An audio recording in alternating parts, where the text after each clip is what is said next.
김관진 전 국방부 장관의 구속영장에 사이버사령부가 군무원을 신규 채용할 때 청와대 승인을 받았다는 내용이 적시됐던 것으로 JTBC 취재 결과 확인됐습니다. 당시 군이 채용을 반대했지만 김 전 장관은 청와대 지시로 채용 절차를 5개월 앞당겨 진행한 사실도 드러났습니다. 검찰이 이병기 전 국정원장을 긴급 체포해 박근혜 정부 시절 국정원 특수활동비를 청와대에 상납한 경위를 조사하고 있습니다. 앞서 소환된 남재준, 이병호 전 국정원장에 대해선 국고 손실과 뇌물 공여 등의 혐의로 구속영장을 청구했습니다. 어제 판문점 공동경비구역을 통해 우리 측으로 넘어온 북한군 병사는 군용 지프를 타고 왔고 이후 차량이 배수구에 빠져 움직이지 않자 내려서 뛰는 과정에 북한군이 총격을 가한 것으로 나타났습니다. 트럼프 미국 대통령이 아시아 순방을 마치고 미국으로 돌아가 중대 발표를 하겠다고 예고했습니다. 북한을 테러 지원국으로 다시 지정하는 내용이 담길 거란 분석과 함께 북한과의 대화책을 이야기할 가능성도 전망됩니다. 삼성전자 반도체 공장에서 일하다 뇌종양으로 숨진 노동자에 대해 산업재해를 인정하라는 대법원 판결이 나왔습니다. 뇌종양을 산재로 인정한 대법원의 첫 판결로 비슷한 다른 소송들에도 영향을 줄 것으로 보입니다. 부산시가 고리 원자력발전소 앞바다에서 채취한 물로 만든 생수를 사전 정보 제공 없이 장애인이나 독거노인, 저소득층, 다문화 가정 등에 수십만 병씩 제공하고 있는 사실이 JTBC 취재 결과 드러났습니다. 부자 세습을 강행한 명성교회에 대해 해당 지역 목사들이 교단 총회 재판국에 세습 무효 소송을 냈습니다. 오늘은 명성교회 김재훈 장로를 전화로 연결해서 교회 측 입장을 듣겠습니다. 지하철 역사 곳곳에 콘크리트가 패이고 떨어져 나간 흔적이 가득합니다. 오늘 밀착 카메라는 43년째 수도권 시민들이 발휘되고 있는 지하철 1호선 역사 노후화 문제를 취재했습니다. 에너지를 쓰던 자동차가 수소로 에너지를 만드는 시대로 현대자동차. 시청자 여러분, JTBC 뉴스룸을 시작하겠습니다. 이명박 전 대통령의 SNS 활동이 과거보다 활발해진 가운데 이 전 대통령 측에서는 노무현 전 대통령 시절 문제에 대해서 내놓을 것이 있다고 주장하는 등 반격의 강도를 좀 더 끌어올렸습니다. 그러나 검찰의 수사에 영향을 끼칠 것 같지는 않습니다. 오늘도 이와 관련한 단독 보도로 시작하겠습니다. 김관진 전 국방부 장관이 국군사이버사령부의 증원과 차용 시기 등을 실행하면서 모두 청와대 승인을 받아 처리한 것으로 확인됐습니다. 이와 같은 내용은 김 전 장관에 대한 구속영장 청구서에 범죄 사실에 적시된 것으로 저희 JTBC 취재 결과 확인됐습니다. 검찰은 청와대 승인에 앞서서 사이버사 증원과 관련한 보고가 선행됐고 이 과정에 이명박 전 대통령이 관여했는지 여부를 들여다보고 있습니다. 또 김 전 장관의 영장에는 당시 군의 내부 반대를 무릅쓰고 군무원 정원을 조정해서 사이버사령부 인력을 늘렸다는 내용도 적시됐습니다. 검찰은 이 과정에서도 청와대 지시가 있었기 때문에 군의 반대와 상관없이 증원이 강행됐다고 보고 있습니다. 먼저 이지혜 기자의 단독 보도입니다. 지난 11일 구속된 김관진 전 국방부 장관이 국군사이버사령부의 군무원 추가 채용과 일정 등 모든 과정에 청와대 승인을 받아 처리한 것으로 드러났습니다.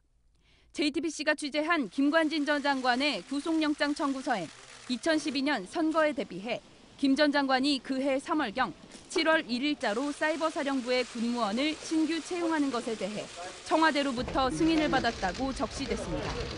앞서 김 전 장관이 사이버사령부 증원에 대해 이명박 전 대통령에게 보고하고 지시를 받았다는 진술이 나왔습니다.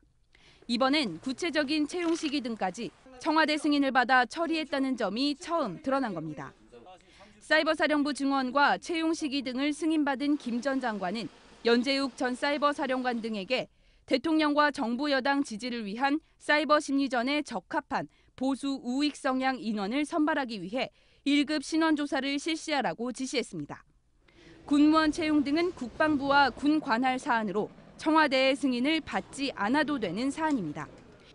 이 때문에 검찰은 이명박 전 대통령 등 당시 청와대가 사이버사 운용에 직접 관여한 걸로 보고 있습니다. JTBC 이지혜입니다. 이처럼 김관진 전 장관은 사이버사령부 증원과 채용 시기 등을 모두 이명박 정부 당시 청와대의 승인을 받아서 처리했습니다. 그런데 당시 각 군에선 사이버 사령부 증원을 반대했다고 합니다.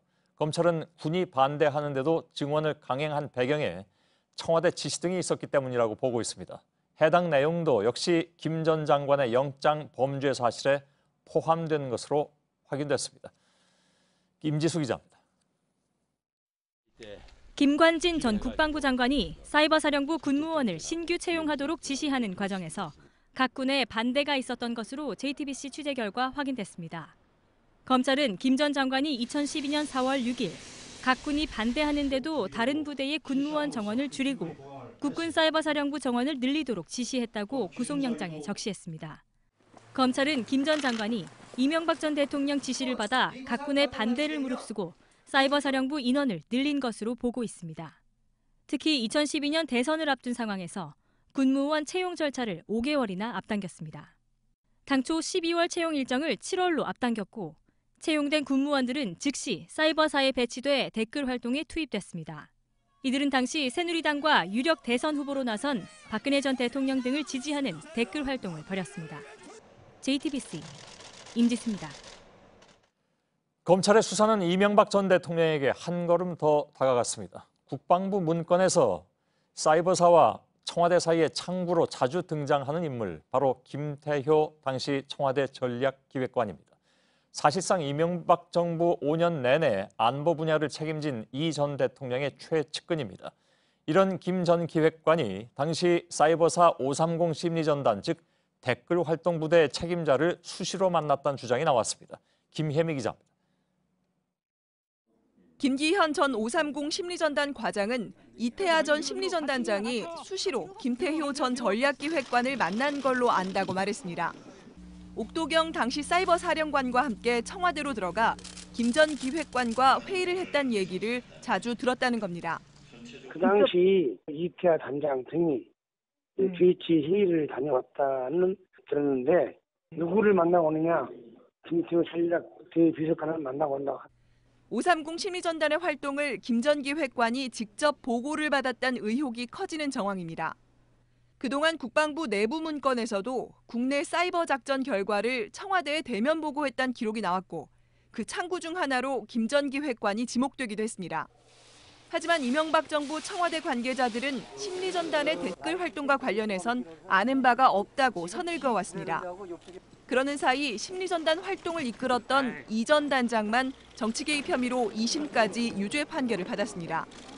이런 상황에서 이태하 전 단장이 대통령의 측근인 김 전 기획관을 수시로 만났다는 주장이 나온 겁니다. 이에 따라 김 전 기획관을 출국 금지한 검찰은 조만간 김 전 기획관을 소환해 댓글 공작 관여 여부를 조사할 전망입니다. JTBC 김혜미입니다. 이런 가운데 적폐청산 수사가 정치 보복이라고 주장하는 이명박 전 대통령 측의 반발도 갈수록 거세지고 있습니다. 특히 이 전 대통령의 한 측근은 집권 5년 동안 노무현 정부에 대해서 쌓아놓은 자료가 있다고 주장하면서 반격을 시사하기도 했습니다. 윤영탁 기자입니다. 이명박 전 대통령의 한 핵심 측근은 검찰이 이 전 대통령에 대한 소환 조사를 실시할 경우 전면적인 반격에 나설 수 있다는 점을 시사했습니다. 집권 당시 쌓아놓은 정보와 자료를 활용해 노무현 전 대통령에 대한 공세를 펴는 걸로 맞대응할 수 있다는 뜻입니다. 특히 이 측근은 JTBC와의 통화에서 이제 6개월 정권을 잡은 사람들이 MB에 대해서 더 많이 알겠느냐, 5년 동안 정권을 잡았던 우리 쪽이 노무현 정부에 대해 더 많이 알겠느냐면서 먼저 싸움을 걸진 않겠지만 검찰이 무리수를 두면 자료를 꺼낼 수밖에 없다고 주장했습니다. 이 관계자는 구체적인 자료의 존재와 내용을 묻는 질문엔 한두 가지가 아니라고만 답했습니다. 앞서 자유한국당도 노 전 대통령 가족의 640만 달러 수수 의혹을 재수사해달라며 검찰에 고발하는 등 이 전 대통령과 한국당 측에선 이른바 맞불 전략이 거론되고 있습니다. 이 전 대통령도 지난 12일 바레인으로 출국하기에 앞서 5시간 참모회의를 주재했는데 이 자리엔 이명박 정부 당시 민정수석 등도 참석한 걸로 전해졌습니다. JTBC 윤영탁입니다. 그러나 박상기 법무부 장관은 이명박 정부에 대한 수사는 정치보복이 아니라면서 되도록 빨리 수사를 마무리하겠다고 밝혔습니다.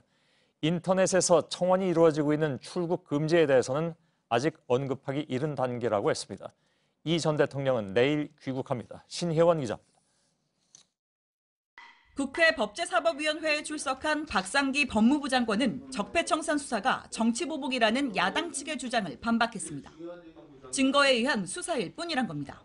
이게 정치보복이 아니라는 점은 말씀을 드렸고요. 특정인을 처벌하기 위한 수사가 아니고 나타난 증거에 따라서 지금 진행되고 있는 수사이기 때문에. 다만 박 장관은 이 전 대통령의 출국 금지를 요구하는 여당을 향해서도 아직 출국 금지를 언급하기엔 이른 단계라고 답했습니다. 야당은 변창훈 검사의 사망을 계기로 국정원 댓글 사건 수사팀 교체를 촉구하기도 했는데 박 장관은 이때도 난색을 표시했습니다. 지금 현재 수사가 막바지에 이르고 있는 건 아시지 않습니까? 그래서 지금 단계에서 수사진을 바꾼다든가 하는 것은 좀. 이런 가운데 지난 12일 정치보복이라고 주장한 이명박 전 대통령이 내일 오전 바레인에서 귀국합니다. 이에 따라 이 전 대통령이 정치보복이 아니라는 현 정부의 입장에 대해 재반박 입장을 내놓을지 주목됩니다. JTBC 신혜원입니다. 박근혜 정부 국정원의 특수활동비 상납 사건에 대한 수사도 지금 정점을 향해서 가고 있습니다. 오늘 검찰은 남재준, 이병호 전 국정원장 2명에 대해서 한꺼번에 구속영장을 청구했습니다. 경우에 따라서는 박근혜 정부 시절의 국정원장들이 모조리 구속될 가능성이 높아졌습니다.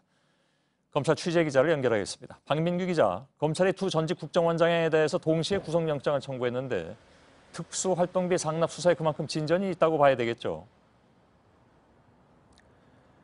네, 검찰은 앞서 조사를 받고 돌아간 남재준, 이병호 두 전직 국정원장에게 특정범죄가중처벌법상 뇌물공여 그리고 국고손실죄를 적용했습니다. 한마디로 이 두 사람이 청와대에 국정원 특수활동비를 뇌물로 제공해 국고를 낭비했다는 얘기입니다. 남재준 전 원장은 매달 5천만 원씩, 이병호 전 원장은 매달 1억 원씩 청와대에 상납한 것으로 조사됐습니다. 예, 이병호 전 국정원장에 대해서는 청와대가 작년에 총선을 앞두고 진행한 이른바 진박 후보 경선을 위한 여론조사 비용 대납금 5억 원도 범죄 금액에 포함이 됐죠.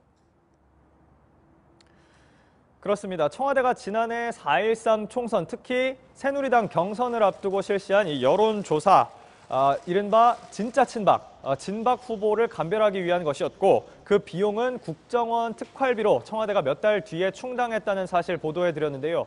당시 현직이었던 이병호 전 국정원장이 이런 일이 국정원법에서 금하고 있는 정치 관여 행위인 줄을 알면서도 청와대에 대신 돈을 줬다는 얘기입니다. 예, 조윤선, 현기환 두 전직 정무수석에게 국정원 특활비를 건넨 혐의는 어떻게 됐습니까? 역시 구속영장에 포함이 됐습니까?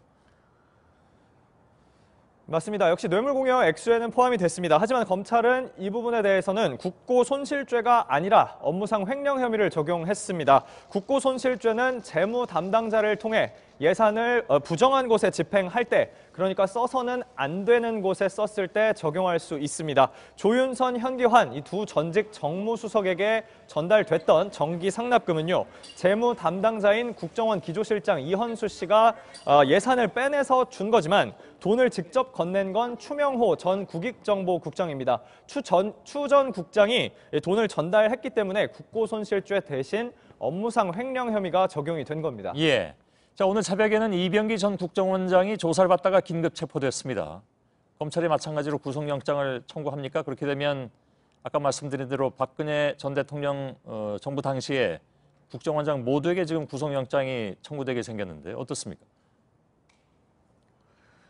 예, 그럴 가능성이 큽니다. 긴급 체포는요, 3년 이상의 징역 또는 금고에 해당하는 죄를 이 피의자가 범했다고 판단될 경우에 수사기관이 영장 없이 피의자를 체포하는 제도입니다. 검찰은 48시간으로 정해져 있는 체포 시한이 끝나기 전에 이 전 원장에 대한 구속영장을 말씀드렸듯이 청구할 가능성이 큽니다. 어제에 이어 오늘도 검찰은 이병기 전 원장을 불러 조사하고 있는데 이 전 원장은 자금 상납 사실은 인정하지만 이것은 자신이 해오던 관행대로 했던 것이고 대가를 바라지는 않았다, 이렇게 진술하고 있다고 합니다. 예, 박민규 기자였습니다. 삼성물산과 제일모직 합병 과정에 압력을 행사한 혐의를 받는 문형표 전 보건복지부 장관이 항소심에서도 실형을 선고받았습니다. 서울고등법원은 직권남용과 권리행사 방해 혐의로 재판에 넘겨진 문 전 장관과 홍한선 전 국민연금 기금운영본부장에게 1심과 마찬가지로 징역 2년 6개월을 선고했습니다. 재판부는 특히 문 전 장관이 박근혜 전 대통령의 지시를 인지했다고 밝혀서 박 전 대통령과 이재용 삼성전자 부회장의 뇌물 혐의가 더 뚜렷해졌다는 분석이 나왔습니다.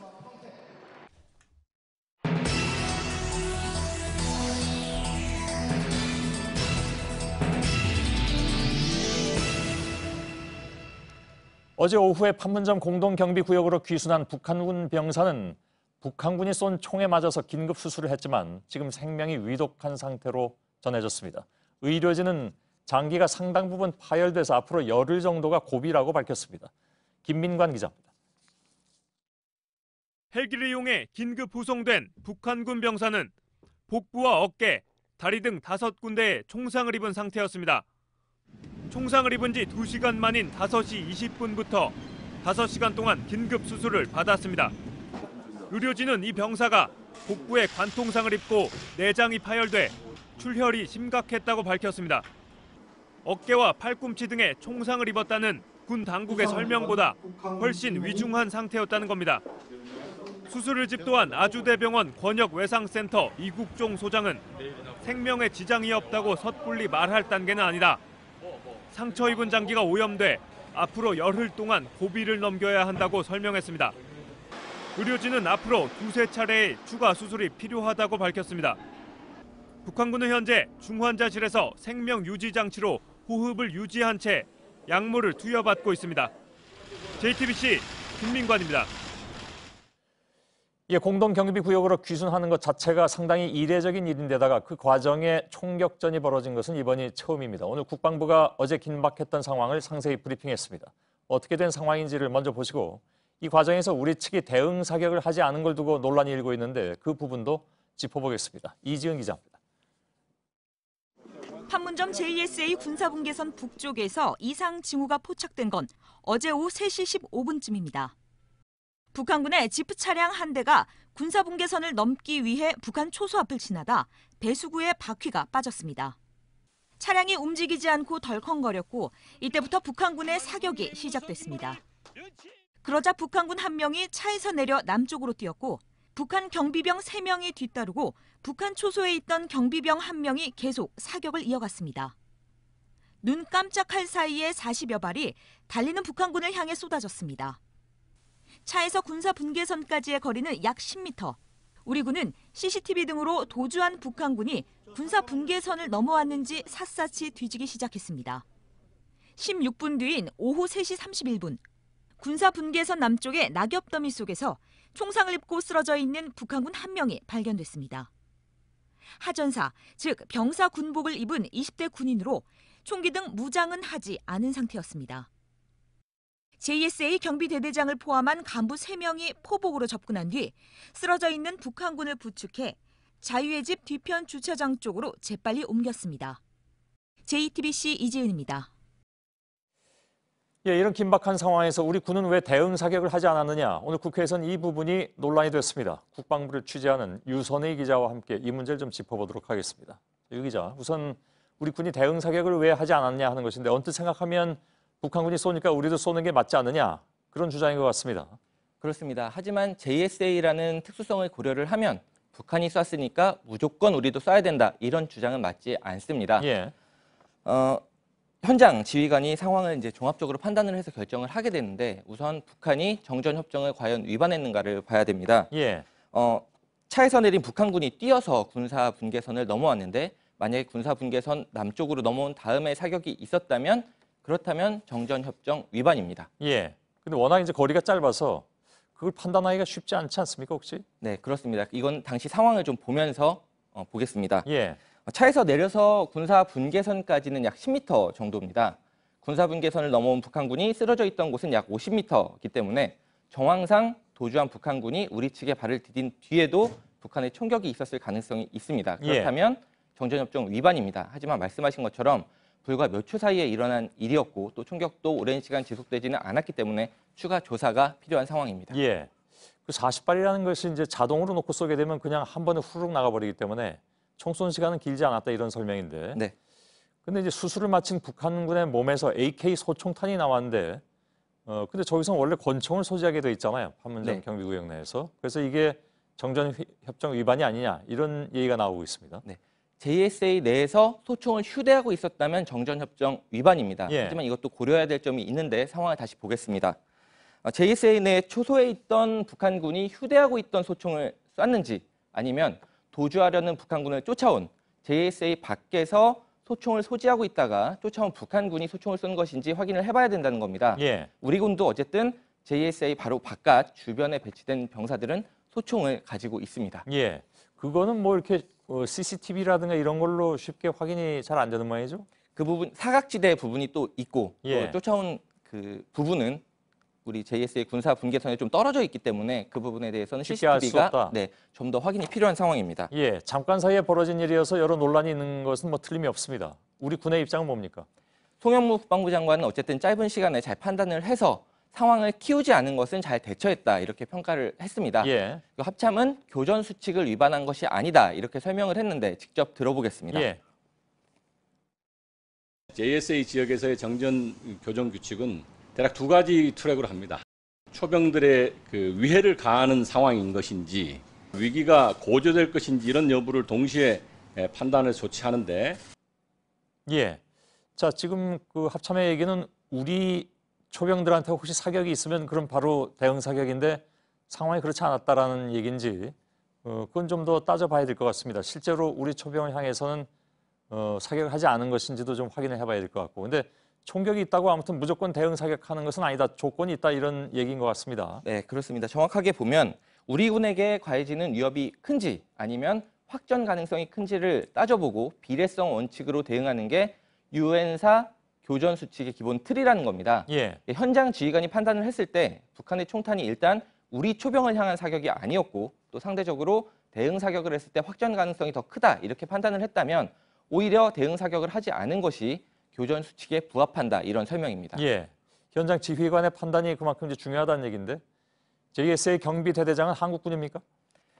한국군 경비대대장이 있고 또 유엔사 소속의 미군 경비대대장이 있습니다. 예. 둘 다 중령으로 계급은 같은데 일단 경비 책임은 한국군 경비대대장이 갖고 있는데 또 무력 사용은 미군의 통제를 받게 됩니다. 복잡하네요. 네, 좀 복잡하긴 한데 일단 비무장지대 그리고 또 특히 JSA 같은 경우에는 유엔사의 관할이기 때문에 어쩔 수 없는 부분이 있습니다. 예. 무력 사용 그러니까 대응 사격은 그렇다면 미군의 결정에 달려 있다는 얘기입니까? 그렇습니다. 원칙적으로는 그런데 그래서 합참에 정말 위험한 상황에서도 그러면 미군의 통제가 있으면 우리가 사격을 할 수 없는 것이냐 이렇게 물어봤더니 예. 그렇지는 않다. 최전방에서 우리가 적용하는 최전방 교전 지침이 있는데 여기에선 현장 지휘관이 선 조치 후 보고할 수 있도록 돼 있기 때문에 예. 만약에 우리 초병을 향해서 사격이 됐다라고 판단을 했다면 곧바로 대응 사격을 했을 것이다. 이렇게 설명을 했습니다. 예, 알겠습니다. 아무튼 이 문제로 좀 논란이 됐기에 자세한 내용을 좀 알아봤습니다. 유선혜 기자였습니다. 동남아시아를 순방 중인 문재인 대통령이 내일 귀국합니다. 귀국을 앞두고 오늘 저녁 약식 기자간담회를 열었는데 필리핀 마닐라에서 취재 중인 이성대 기자를 전화로 연결해서 짧게 좀 내용을 들어보도록 하겠습니다. 자, 예정돼 있지 않은 그런 기자회견이었다고 들었습니다. 이번 순방의 핵심 성과 중에 하나가 이제 이른바 중국의 사드 봉인 의지를 확인했다는 건데 이에 대한 언급이 혹시 있었습니까? 네, 문재인 대통령은 이번 시진핑 중국 국가주석과의 회담으로 사드 문제는 봉인된 걸로 이해하면 된다면서 12월 한중 정상회담에서 사드 문제는 의제가 되지 않을 걸로 기대한다고 밝혔습니다. 이번에 예상을 깨고 사드 문제가 언급된 건 앞서 양국 실무 차원에서 합의된 내용을 양 정상이 다시 한번 확인하고 넘어간 것이라며 이같이 설명을 했는데요.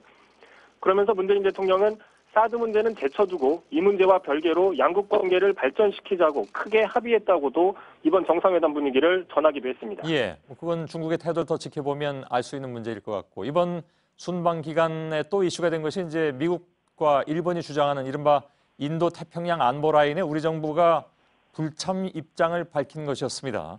그 배경에 대해서도 문 대통령이 설명을 좀 했습니까? 그렇습니다. 문재인 대통령은 직접 인도태평양 협력 문제는 지난 한미 정상회담에서 처음 듣는 제안이었다고 밝혔습니다. 그러면서 처음 듣는 우리로선 취지를 정확히 알기 어려워서 입장을 유보했다고 밝혔습니다. 다만 앞으로 미국한테 자세한 설명을 듣기로 했다고 덧붙였는데요. 미국 측의 입장을 고려해서 참여 가능성을 완전히 닫아놓지는 않은 발언으로 해석이 됩니다. 예, 알겠습니다. 여기까지만 듣겠습니다. 마닐라에 가 있는 이성대 기자였습니다. 트럼프 미 대통령은 아시아 순방을 마치고 워싱턴으로 돌아가서 모종의 중대 발표를 할 것이라고 예고했습니다. 그동안의 대북 강공 압박 정책을 고수할 것인지 아니면 대화로 전환하는 계기를 만들지 주목되고 있습니다. 워싱턴의 김현기 특파원입니다. Very complete statement as to trade, as to North Korea, as to a lot of other things. We've made some very big steps with respect to trade, far bigger than anything you know. 미 ABC 방송은 트럼프 대통령이 현지 시간 15일 내놓을 발표에는 북한을 테러 지원국으로 재지정할지 여부가 담길 것이라고 보도했습니다. 워싱턴의 외교 소식통은 법적 검토 작업이 이미 끝나 대통령의 최종 결정만 남은 상태라고 전했습니다. 이번 발표에선 북핵 문제는 원론적 언급만 하고 순방에서 얻은 경제적 성과를 자랑하는 데 초점을 맞출 거란 엇갈린 분석도 나옵니다. 북미 대화 의지를 전격적으로 밝힐 가능성도 배제할 수 없습니다. 한편 북한과의 물미 협상에 참여해온 수전 디메지오 뉴 아메리카 재단 국장은 북한이 트럼프가 미치광이인지 연기를 하는 건지 궁금해한다고 말했습니다. 중도 낙마할 가능성도 있어 트럼프와 협상에 적극적이지 않다고도 전했습니다. 디메지오 국장은 북한이 24시간 CNN을 보고 트럼프 트위터를 관찰하면서 트럼프를 연구하고 있다고도 했습니다. 트럼프 대통령이 이곳 시간으로 수요일 내놓을 대북 조치의 내용에 따라 향후 북미 관계에 큰 방향성이 결정될 것으로 예상됩니다. 워싱턴에서 JTBC 김현기입니다. 어제 선출된 바른정당의 유승민 신임 대표가 오늘 바로 자유한국당 홍준표 대표와 충돌했습니다. 발단은 취임 인사를 피한다는 것이었는데 결국은 또 배신자 논란까지 번졌습니다. 송지혜 기자입니다. 바른정당 유승민 신임 대표는 취임 후 첫 회의에서 자유한국당 홍준표 대표에게 직격탄을 날렸습니다. 예의차 예방하는 것조차 거부하는 그런 아주 졸렬한 작태를 보고 상당히 실망을 했습니다. 어제 선출된 직후 홍 대표 측에 인사를 가겠다고 제안했는데 거절했다며 태도를 문제 삼은 겁니다. 그러자 홍 대표도 곧바로 페이스북에 글을 올렸습니다. 새누리당을 나가 바른정당을 만든 유의원 등을 배신자 집단이라고 부르면서 국민을 현혹한다고 비판한 겁니다. 이에 대해 한국당 관계자는 원내 교섭단체도 아닌 바른정당에 대해 더 이상 신경 쓰지 않을 것이라고 말했습니다. 9명이 한국당으로 돌아오면서 이제 11석만 남은 바른정당에 대해 고사작전을 쓰겠다는 뜻입니다. 앞서 홍 대표는 바른정당 8당 의원들을 받아들인 뒤 이제 문을 닫는다고도 말했습니다. 모두 내년 지방선거를 앞두고 불거질 보수통합론을 철저히 한국당 중심으로 끌어가겠다는 뜻을 드러낸 겁니다. 하지만 유 대표는 이런 가운데서도 중도 보수통합 대상으로 꼽은 국민의당의 안철수 대표를 만나 양당의 정책 연대 의지를 재확인했습니다. JTBC 송지혜입니다. 오늘은 박정희 전 대통령이 태어난 지 100년째 되는 날입니다. 박 전 대통령 생가가 있는 경북 구미에서는 여러 가지 행사가 열렸습니다. 박 전 대통령의 유물을 모아놓을 역사자료관 건립 기공식도 함께 열렸는데 이를 두고 현장에선 찬반단체가 격돌했습니다. 윤두열 기자입니다. 경찰을 사이에 두고 보수 성향의 시민들과 진보단체가 맞섰습니다. 경찰은 강요돼서 못된 자파기 우리를 다 끌어내세요. 이 200을 들어서 유물 전시관을 또다시 짓겠다고 하는 것에 대해서 저희들은 너무나 기가 차고 박정희 전 대통령 탄생 100주년 기념 행사장이 아수라장이 된 건 역사자료관 때문입니다. 경북 구미시는 오늘 박 전 대통령 관련 유물을 모아 전시할 역사자료관 공사에 첫 삽을 떴습니다. 건설비만 200억 원, 관리비도 한해 수억 원이 들어갈 것으로 예상됩니다.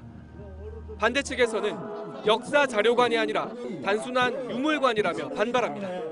여기 전시될 대부분의 물건들이 그냥 생활 소품 정도밖에 안 되는 그런 쪽으로 가지고 200억 정도 들여서 현재 박 전 대통령의 생가 인근에서는 역사자료관 외에도 882억 원을 들인 새마을운동공원 공사가 한창입니다.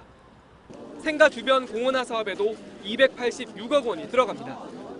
구미시는 지난 7월 시민들에게 10가지 역점 시책 중 우선 투자 대상에 대해 물었습니다. 박 전 대통령의 새마을운동과 근대화 유산 재조명 사업은 5.8%로 7번째 그쳤습니다. JTBC 윤두열입니다. 삼성전자 반도체 공장에서 일하던 노동자가 뇌종양에 걸린 것은 산업재해로 봐야 한다는 대법원 판결이 처음 나왔습니다. 뇌종양을 산재로 인정한 대법원의 첫 판결인 만큼 비슷한 다른 소송들에도 영향을 줄 것으로 보입니다. 김나한 기자입니다. 정희수 씨는 5년 전 뇌종양으로 떠나보낸 아내가 쓰던 가발을 지금도 간직하고 있습니다. 항암 치료할 때 받았던 거, 썼던 거. 하여튼 처분 못하고 그냥 참고. 아내 고 이윤정 씨는 고3 때인 1997년 삼성전자에 입사해 충남 온양 사업장의 반도체 조립 라인에서 7년간 일했습니다. 이 씨는 퇴직 후 2004년 결혼하고 아이들을 낳았지만 2010년에 뇌종양 진단을 받았습니다. 회사 가서 이런 병 걸리려고 들어가고 그게 참 억울한 거죠. 이런 병 걸리려고 만약에 회사를 다닌다면 누가 다니겠어요? 이 씨는 공장 근무로 각종 유해물질에 노출돼 병이 생겼다며 근로복지공단에 요양급여를 신청했지만 공단은 거부했습니다. 이후 법원에 소송을 제기했지만 이 씨는 2012년 32살 나이로 숨졌습니다. 남편이 이어간 소송에서 1심은 이 씨의 뇌종양 발병을 산재로 판단했지만 2심은 퇴사 후 7년이나 지났다며 인정하지 않았습니다. 대법원 판단은 달랐습니다. 뇌종양 병력과 가족력이 없는데 삼성전자 사업장에서 일한 뒤 뇌종양이 생겼다면 업무와 질병 사이에 상당한 인과관계가 인정된다고 판단했습니다. 대법원은 사건을 다시 심리하라고 서울 고등법원으로 돌려보냈습니다. JTBC 김나한입니다. 네, 이번 판결로 뇌종양의 산재 인정 여부가 새로운 국면을 맞게 됐습니다. 삼성전자 반도체 LCD 부분 노동자 가운데 뇌종양 피해를 호소하는 사례들이 얼마나 되는지 박진규 기자가 짚어봤습니다. 그동안 반도체 LCD 공장에서 직업병으로 가장 많이 알려진 질병은 백혈병입니다. 그 다음으로 발병이 많은 질병이 뇌종양입니다. 반올림 측에서는 삼성 직업병 피해 제보자 236명 가운데 26명이 뇌종양인 것으로 집계하고 있습니다. 이 중 사망자 80명 가운데서는 8명이 뇌종양인 것으로 파악하고 있습니다. 삼성 측에서 법원에 제출한 자료도 있습니다. 뇌종양으로 삼성전자에 보상 신청을 한 노동자는 27명입니다. 하지만 백혈병과 달리 뇌종양은 그동안 산업재해 인정을 받지 못해왔습니다. 근로복지공단의 11명이 산재 보상 신청을 냈는데 9명이 불승인 1명은 현재 심사 중 단 1명만이 올해 2월에 산재 인정을 받았습니다. 고3이던 1995년 삼성전자 LCD 기흥 공장에 입사해 6년간 일했던 한혜경 씨. 2005년 뇌종양 판정을 받았습니다. 수술을 받았지만 시력, 언어 장애 등이 남았습니다. 한 씨는 각종 화학물질에 노출돼 있었다고 말합니다. 안전에 관한 거에 대해서 그런 사람 못 써요. 그러니까 너무 추우니까 그 고열판에 구멍이 있대요. 네. 콧구멍을 거기다 대고 있었대요. 너무 추워서. 거기에다 떡을 구워 먹었대요. 그게 말이 돼요, 세상에. 한 씨는 2009년 근로복지공단에 산재보상 신청을 했지만 거절당했습니다. 대법원까지 간 소송에서도 패소했습니다. 올해 들어 산재를 인정하는 판결이 잇따르자 조금이나마 위안을 얻게 됐습니다. 진짜 고쳐줘야 돼요. 저 같은 사람도 안 나오게. JTBC 박진규입니다. 네, 교통사고로 사망한 배우 김주혁 씨의 최종 부검 결과가 나왔습니다. 사고 당시 술을 마시거나 약을 복용한 건 아니라고 나왔지만 사고를 일으킨 정확한 원인은 밝혀지지 않았습니다. 최승기 기자입니다. 신호대기 중이던 벤츠 SUV 차량이 서서히 움직입니다. 앞 차량에 맞춰 속도를 낮추는 등 정상 운행하는 모습입니다. 하지만 사거리를 지나자 2차로를 주행하던 차량이 방향을 잃고 우측에 있던 그랜저와 살짝 부딪힙니다. 잠시 멈추는가 싶더니 그랜저를 다시 한번 들이받고 속도를 올립니다. 경찰이 추가로 공개한 배우 김주혁 씨 SUV 차량의 블랙박스 영상입니다. 경찰은 김 씨 사망 원인이 1차 소견과 마찬가지로 머리 손상 때문이란 국가수의 부검 결과도 발표했습니다. 약동물 검사에서 알레르기 질환에 사용되는 항히스타민제가 미량 발견됐지만 신체에 영향을 줄 만큼은 아니었단 겁니다. 복용 시점도 사고 훨씬 이전이었습니다. 약물이나 동물 이런 반응은 안 나왔고요. 심장 부검을 해본 결과에 따르면 심근경색 가능성은 낮고. 사고 당시 블랙박스도 영상 녹화는 이뤄졌지만 음성 녹음 기능은 꺼져 있었던 것으로 확인됐습니다. 부검에서 정확한 사고 원인이 밝혀지지 않으면서 김 씨가 사고를 일으킨 경위가 미궁에 빠질 가능성이 높아졌습니다. 경찰과 국가수는 차량 이상 여부 등을 확인하는 데 집중할 계획입니다. JTBC 최승기입니다. 하나투어 대리점주가 고객들의 여행 경비를 빼돌리고 잠적했습니다. 경찰이 행방을 쫓고 있습니다. 파악된 피해자만 1,000명이 넘고 1,000만 원이 넘는 피해를 본 사람도 있습니다. 서효정 기자입니다. 박모 씨는 아이를 임신하고 다음 달 초 친정엄마와 해외여행을 떠나기로 계획을 세웠습니다. 하나투어 사이트에 접속해 여행 상품을 샀지만 스마트폰으로 바로 받았어야 할 모바일 티켓을 받지 못했습니다. 안내된 번호로 전화를 하면 그때마다 안심을 시켰습니다. 일단은 만약에 문제가 되면 베이베이에서 제가 해드릴게요. 명함은 하나투어 명함도 다 있잖아요. 경기도 파주와 일산에서 하나투어 대리점을 운영하던 임모 씨는 패키지 여행 상품을 판매하다 며칠 전 갑자기 잠적했습니다. 경찰에 신고된 피해 사례는 아직 10여 건에 불과하지만 하나투어 측은 피해자가 1,000여 명 정도 될 것으로 추정하고 피해 금액도 수십억 원에 이를 것으로 보고 있습니다. 하나투어 측은 고객들이 대리점 명의나 개인 명의 계좌로 입금해 피해가 컸다고 밝혔지만 피해자들 중에는 하나투어 계좌로 입금한 사람들도 있는 것으로 확인됐습니다. 입금할 때까지도 이상하다고 생각은 안 했어요. 왜냐하면 입금할 때 예금주가 하나투어였기 때문에 돈을 입금했는데 그다음부터 아무 연락이 없는 거예요. 경찰은 김 씨에 대해 체포영장을 발부받아 행방을 쫓고 있습니다. JTBC 서효정입니다. 고리 원자력 발전소 인근의 기장 앞바다 물을 식수로 공급하겠다는 부산시의 계획은 추진 단계부터 시민들의 거센 반발을 불렀습니다. 안전성을 담보할 수 없다는 것이 시민단체와 시민들의 입장인데, 그런데 부산시가 장애인이나 독거노인 또 다문화 가정 행사 등의 원전 인근에서 채취한 물이라는 사전 고지도 없이 이 생수를 제공해왔던 것으로 JTBC 취재 결과 확인됐습니다. 일반 시민들이 꺼리는 물을 사회적 취약계층을 대상으로 해서 사전에 알리지도 않고 마시게 했다는 점에서 논란이 큽니다. 부산시는 건강에 문제가 없다는 말만 되풀이하고 있습니다. 이희정 기자의 단독 보도입니다. 지난 4월 한 시각장애인을 대상으로 한 걷기 행사장입니다. 부산시는 참가자들에게 순수 365라는 생수를 500병 넘게 무료로 제공했습니다. 이 물은 경남 고리 원자력 발전소에서 11km 떨어진 부산 기장에 해수담수를 담아놓은 생수입니다. 부산시가 원전 인근의 물을 시민들에게 공급하는 사업은 추진 단계부터 인체 유해성 논란으로 반발이 컸습니다. 그런 물을 알리지도 않고 마시게 한 겁니다. 정부의 취약한 우리 어르신들, 장애인들 또는 학생들에게 이렇게 무차별적으로 제공된 점이 학부모로서 대단히 분노스럽고. 이렇게 지난 2년간 사회 취약 계층을 대상으로 공급된 생수는 모두 40만 병입니다. 장애인 행사나 독거노인 무료 급식소, 다문화 가정 행사 등에 수백 병씩 집중 배포되고 있는 걸로 확인됐습니다. 물에 대한 안전성 논란은 여전합니다. 지난해 법원은 담수화 수돗물 공급 사업을 취소하라고 판결한 바 있습니다. 주민의 90% 이상이 반대하고 있다는 게 주요 이유였습니다. 부산시는 안전성이 검증된 물이고 원하는 가정에만 공급하겠다는 입장이지만 기장해수 담수를 수돗물로 요청한 세대는 아직까지 한 곳도 없는 것으로 나타났습니다. 원하는 지역이 없습니다. 원하는 사업소도 없고요. 그럼에도 있어서 지금 370만 병이 계속 나가고 있다는 것은 문제가 있다고 보고요. 저는 감사원 감사를 통해서 조치를 취해야 된다고 봅니다.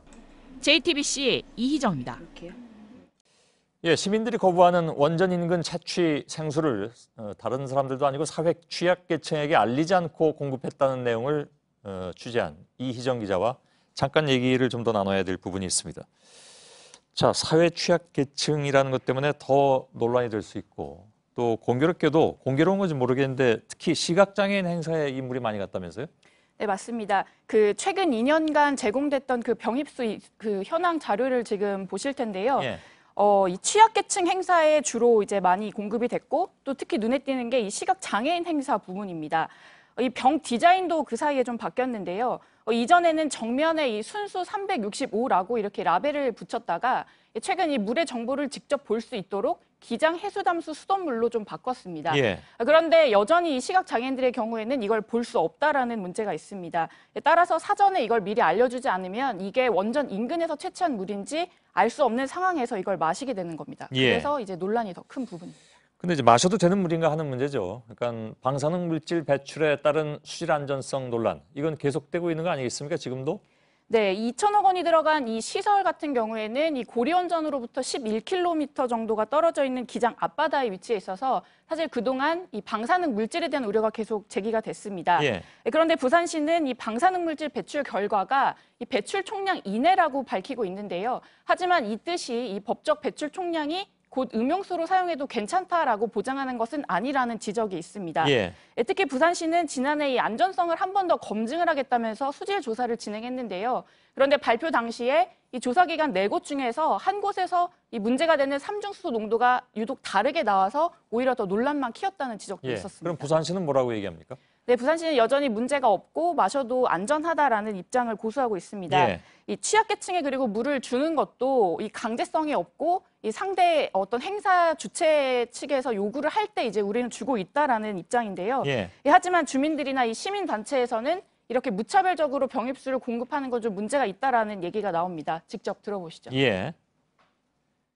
공급받는 쪽에 계시는 분들은 어쩔 수 없이 공급을 받고 있다. 우려스러운 부분도 이야기를 하고 있는데도 부산시는 귀를 막고 있는 거죠. 자기네들은 검사를 많이 해봤기 때문에 걱정 없다. 우려되는 부분은 없다라고 계속 공급을 하고 있는 거죠.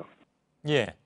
자, 주민 반발은 심해지고 법원 판결도 지금 사업을 취소해야 한다고 나오지 않았습니까? 그러니까 부산시에서 그럼 이제 원하는 사람만 물을 받아 써달라 이렇게 얘기를 하고 있는데 원하는 사람은 없다면서요. 이게 사실 뭐 누구한테 물어봐도 이걸 원하는 사람은 없을 것 같습니다. 네, 이 부산시에서 이 시설을 통해서 물을 생산하고 있기 때문에 어떻게든 소비를 해야 되는 상황인데 그런 문제가 있군요. 네, 그런데 이 문제를 해결하기 위해서 원하는 가구에만 그러면 물을 주겠다라고 해서 작년 말에 이 선택적 물 공급제라는 걸 제시를 했습니다. 예. 그런데 저희가 확인을 해보니까 실제로 단 한 건도 이제 신청이 들어오지 않았고요. 그리고 마을 주민들을 이제 대상으로 해서 이 원하는 곳에 공급하겠다라는 거를 결국에는 주민들이 모두 외면한 걸로 나타났습니다. 예. 자, 원하는 사람이 없으니까 근데 이게 또 문제가 되는 부분이 있는데 이 물을 노동자들이 몰려있는 산업단지에 공급하려고도 했다면서요? 네, 이래서 뭐 꼼수를 쓴다라는 지적도 좀 있는데요. 예. 이 부산시가 지난달에 이 기장군 산업단지와 또 고리 원전 그리고 지역병원 같은 곳에 이 하루에 일정치를 좀 공급을 하기로 결정을 했습니다. 예. 그런데 역시나 공단 내에 이런 노동자분들이나 이런 쪽에서도 우리도 이 물을 쓰지 않겠다라고 이제 반발하면서 사실 사업은 무산이 된 상태고요. 하지만 지금 부산시청에서도 여전히 이 물이 이제 무료로 공급이 되고 있는 상황이어서 예. 좀 일반 시민들이 자발적으로 선택을 하겠지만 실질적으로는 거의 이 물을 이용하는 사람은 없는 걸로 예. 확인됐습니다. 되게 이런 경우에는 그럼 부산시장이 매일 마셔라 뭐 이런 얘기도 나오잖아요. 과거엔 보면 지방자치단체장들이 앞장서서 가서 물 마시고 뭐 그랬던 보기에 따라서 좀 원시적인 행사도 많이 했는데 그건 없는 모양이군요. 지금 그 얘기는 없는 거 보니까. 일단 알겠습니다. 이희정 기자였습니다. 경기도 안성에서 여중생 4명을 1년 반 동안이나 상습 성폭행한 20대 남성 3명이 구속됐습니다. 그런데 가해자들은 평소에 피해자 부모와도 인사를 하고 지내는 동네 청년들이었습니다. 피해 학생들은 가해자들의 협박과 폭행에 학교는 물론 부모에게도 알리지 못했다고 합니다. 윤재영 기자의 단독 보도입니다. 경기도 안성에 사는 14살 A양이 부모에게 복통을 호소한 건 지난해 5월입니다. 어느 날 갑자기 애가 좀 하는 것 같아요. 침대 막 묻어있고 우리 딸한테도 물어봐도 아무 일 없었다. 그 얘기했었고요. A양은 이후 학교 출석도 거부한 채 가출을 일삼았습니다. 그로부터 1년 반이 흐른 지난 10월, A양 아버지는 경찰로부터 연락을 받았습니다. 자신의 딸을 포함한 여중생 4명이 지난해 4월부터 최근까지 상습 성폭행을 당했다는 겁니다. 가해자는 아버지도 알고 지내던 이모 씨 등 같은 동네에 사는 20대 남성 3명이었습니다. 되게 좋은 애들인 줄 알았어요, 저는요. 동네 동생이 집을 나갔기 때문에 찾아서 데려오겠다 싶고 그렇게 알고 있었는데 알고 보니까 걔네들 데리고 있던 거예요. 피해 여중생들은 경찰 조사에서 가해 남성들의 폭행과 협박 때문에 이를 알리지 못했다고 진술했습니다. 실제 경찰 첩보로 수사가 시작되기 전까지 가족들은 물론 학교에서도 이들의 피해 사실을 몰랐습니다. 검찰은 구속된 이 씨 등 3명을 어제 성폭행 등의 혐의로 재판에 넘겼습니다. JTBC 윤재영입니다. 보신 것처럼 1년 넘게 여중생들을 상습 성폭행한 가해자들은 같은 동네 20대 남성들이었습니다. 이 때문에 피해 학생들은 폭행 사실을 주변에 더 알리지 못했던 것으로 드러났습니다. 결국 가해자들에게 맞아서 멍이 든 사진 등을 직접 경찰에 증거로 제출한 끝에 협박 사실을 입증했습니다. 최하은 기자입니다. 안성 여중생 성폭행 가해자들은 동네 휴대전화 대리점 등에서 일하던 20대 남성들이었습니다. 아는 사람이 아는 사람이세요? 뭐 어떻게 아시는 분이세요? 피해 여중생들과 같은 동네에 살았던 이들은 폭행 등으로 경찰에 수시로 입건됐던 것으로 확인됐습니다. 얘도 같이 다니니까 아는데요. 그냥 여기 관내에서 싸우고 이런데 안 보여가지고 그것만이에요. 1년 넘게 폭행과 협박에 시달렸던 이들은 직접 증거를 모아 경찰에 제출해야 했습니다. 그 얘네들이 고소하려고 뭐 준비한 게 있어 사진 찍으러 준비한 게 있었나 봐요. 그게 자기네 뭐 멍든 사진 기목으로 무차별하게 때렸다고 얘기하더라고요. 여성가족부에 따르면 아동 청소년 성범죄 피해자와 가해자가 아는 사이인 경우가 44%였습니다. 특히 성폭행 피해자의 경우 10명 중 6명에 달합니다. 전문가들은 가족이나 지인들이 알게 될 것이 두려워 신고를 하지 못하는 경우가 많다며 전문 수사관제 도입을 통한 신고 유도 등의 대책이 필요하다고 강조합니다. JTBC 최하은입니다. 얼마 전에 프랜차이즈 갑질 파문이 일자 긴급 기자회견까지 열고 상생안을 내놓았던 치킨업체 BBQ가 또 갑질 논란에 휩싸였습니다. 회장이 폭언을 하고 본사가 갑질을 해서 가게 문을 닫게 됐다면서 한 가맹점주가 오늘 검찰에 고소장을 냈습니다. BBQ 쪽은 사실무근이라고 주장합니다. 전다빈 기자입니다. 서울 삼성동에서 BBQ 매장을 운영하던 김이나 씨는 8개월 만에 가게를 접고 오늘 서울중앙지검에 고소장을 냈습니다. 지난 5월 윤홍근 BBQ 회장이 갑자기 매장에 찾아왔는데 조리실로 들어가려는 걸 막자 욕설과 폭언을 퍼부었다는 겁니다. 이 해고해라. 이 매장 폐점시켜라. 저는 어떠한 이유에서도 이런 폭언에 대해서는 반드시 사과받아야 된다고 생각합니다. 김 씨는 운영 기간 동안 본사에서 유통기한이 임박하거나 기준보다 중량이 모자란 생닭을 수시로 보냈다고 말했습니다. BBQ 측은 김 씨의 주장은 사실이 아니라고 반박했습니다. 조리실에 규정 외 상품이 있는지 확인하려는 과정에서 목소리가 높아졌지만 욕설은 하지 않았단 겁니다. 또 가맹점에서 닭에 대해 불만을 제기하면 반품과 환불 조치를 철저히 하고 있다고 주장했습니다. BBQ 측은 이번 갑질 논란과 관련해 내일 오전 공식 입장을 내놓겠다고 밝혔습니다. JTBC 전다빈입니다. 수도권의 한 교대에서 서류 전형의 규정을 위반해서 0점 처리돼야 할 학생이 예비 합격까지 했던 사실이 드러났습니다. 학사 운영도 엉터리였습니다. 학교 측은 단순한 실수라고 주장했습니다. 유한울 기자입니다. A씨는 지난해 경인교대 수시모집 학생부 전형에 응시했습니다. 그러면서 자기소개서에 학교 밖에서 열린 대회에서 수상한 실적을 적었습니다. 이 경우 고등교육법상 자기소개서를 0점 처리하고 불합격 처리해야 합니다. 학생부 전형에서 자기소개서는 공교육 내에서 이뤄진 활동만 평가하자는 취지이기 때문입니다. 하지만 경인교대는 A씨를 서류 전형에 합격시켰고 결국 A씨는 예비 합격자의 이름을 올렸습니다. 지금은 다른 학교에 재학 중입니다. 올해 3월 종합감사에서 이런 사실을 적발한 교육부는 관련 교원 4명에게 경고 처분을 내렸습니다. 감사에서는 엉터리 학사 운영도 한꺼번에 드러났습니다. 총 수업 시간의 4분의 1 이상을 결석하면 F학점을 줘야 하지만 20명의 학생은 D 이상의 학점을 받았습니다. A+를 받은 경우도 있습니다. 또 교사 자격을 따려면 정부가 정한 기준에 따라 최소 30시간의 교육 봉사 활동을 해야 합니다. 그런데 학교 마음대로 24시간으로 줄여 학생 1,850여 명이 봉사활동 시간을 채우지 못했습니다. 교육부는 학생들의 잘못은 아니라고 보고 학교에만 기관 경고를 내렸습니다. JTBC 유한울입니다.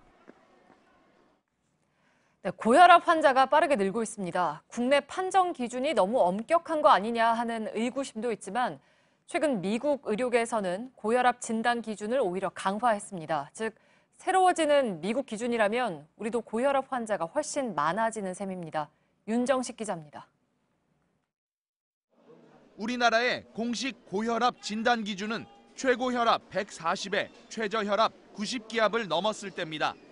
미국 등 선진국 기준과 동일한 수준입니다. 하지만 최근 기준이 강화되는 추세입니다. 일선 병원들은 130에 80기압을 넘는 환자들도 사실상 고혈압군으로 보고 처방을 내리고 있습니다. 올해 46살인 직장인 김희윤 씨의 혈압은 134에 83입니다. 고혈압으로 진단 받으셨나요? 네, 그렇습니다. 최고 혈압이 134인데 치료받을 생각은 안 하셨나요? 네, 이 정도면은 우리나라 고혈압 기준에 보면은 그렇게 높은 것 같지 않아서 치료를 받을 생각은 하지 않았습니다. 이제 김 씨도 생각을 바꿔야 합니다. 최근 미국 심장학회와 심장병학회는 우리와 같던 고혈압 진단 기준을 10기압 내려 130에 80으로 낮추겠다고 발표했습니다. 김 씨도 미국 기준으로는 고혈압 환자입니다. 고혈압 고위험군인데도 혈압 관리를 소홀하게 하는 사람들이 많았습니다. 그런데 생활 습관이 점점 나빠지는 것을 고려하면 고혈압 기준을 더 낮춰서 더 적극적으로 혈압 관리를 하는 게 바람직하다고 볼 수 있습니다. 우리나라 고혈압 환자는 이미 1,000만 명을 넘었습니다. 특히 젊은 경증 고혈압 환자들의 꾸준한 예방이 필요하다고 전문의들은 조언합니다. JTBC 윤정식입니다. 평창 동계올림픽을 전후로 모든 적대 행위를 멈추자는 휴전 결의안이 유엔 총회에서 채택됐습니다. 피겨 여왕 김연아는 남북의 얼어붙은 국경을 뛰어넘는 평화 올림픽을 이야기했습니다. 심재호 특파원입니다. 김연아가 유엔 총회장에 특별 연사 자격으로 섰습니다. I first experienced the same spirit and power when I was 10-year-old watching the South and North Korean delegations walk into the Olympic Stadium together. 김연아는 평창 올림픽이 평화와 인류애를 전 세계가 공유하는 자리가 될 것을 확신한다고도 했습니다. Perhaps the most sincere effort to cross frozen border between South and North and to foster a peaceful environment. 4분간의 짧은 연설에 회원국 대표들은 박수로 공감을 표했습니다. 동계올림픽 역사상 가장 많은 157개국이 공동 제안한 휴전 결의안은 전원 동의 형태로 채택됐습니다. 유엔 본부에서 이어진 기자회견에선 북한이 출전권을 확보한 피겨 페어에 북한 선수가 꼭 참여하길 바란다고 말했습니다. 특유의 솔직한 답변도 나왔습니다. 갈라 엑스비션에 참여하는 것은 좀 잘 어려울 것 같고요. 만약에 그렇게 된다면 저로서는 더 이상 후회 없이 영광. 전 세계 언론의 관심은 북한의 출전 여부였습니다. 1월 말 2월 초까지도 저희는 북한의 참가를 기다리고 있을 것입니다. 뉴욕에서 JTBC 심재호입니다. 현지 시간 12일 밤 이란과 이라크 접경 지역에서 발생한 규모 7.3 강진으로 인한 사망자가 450명을 넘었습니다. 부상자는 현재까지 7천여 명으로 집계됐습니다.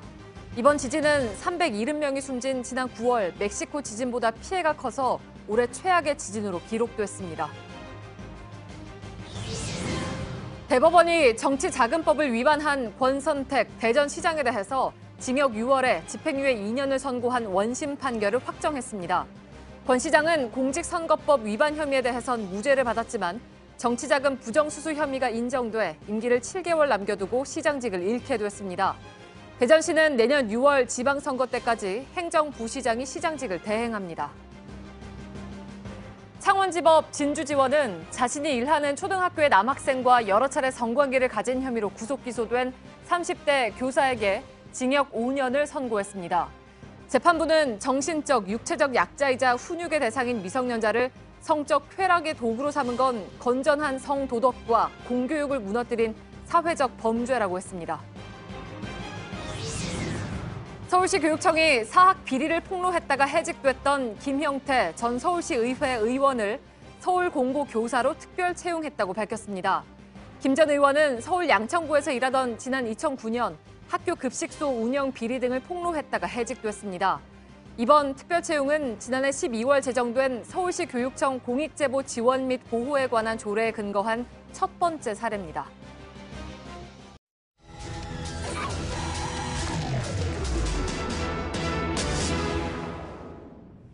네, 우리나라에 지하철이 생긴 지 43년이 되었습니다. 1974년에 서울 지하철 1호선이 개통하면서부터죠.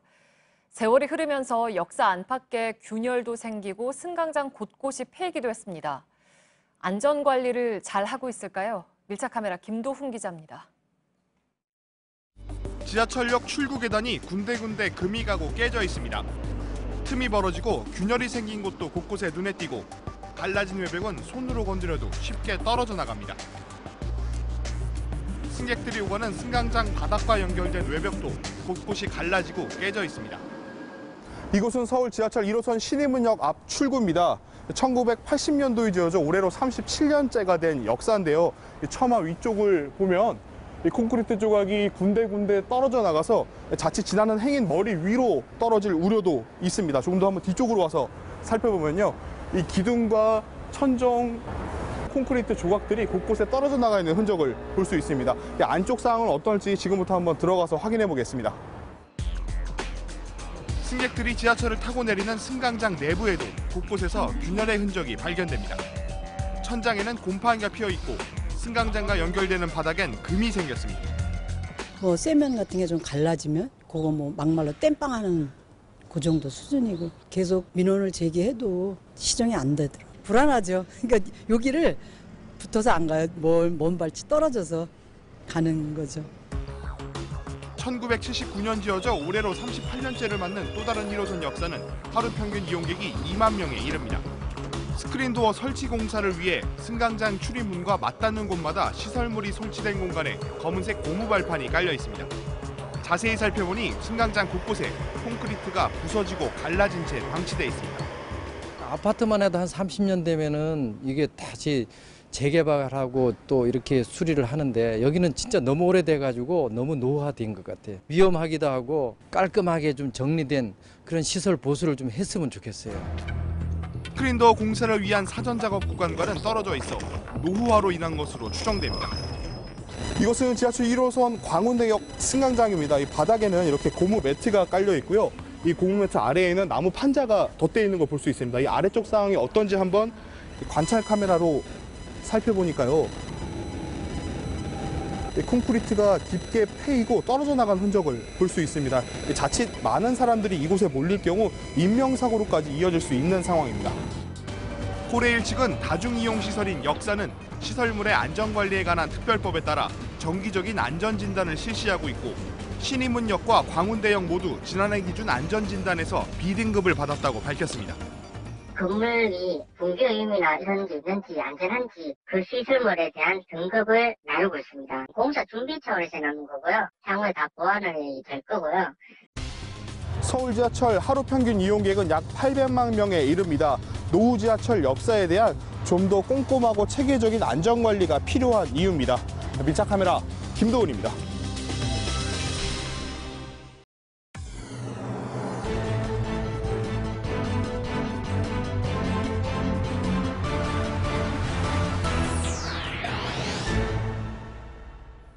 뉴스룸의 앵커 브리핑을 시작하겠습니다.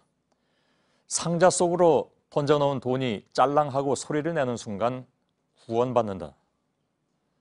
탐욕의 막장은 16세기 독일의 주교 선거에서 시작됐습니다.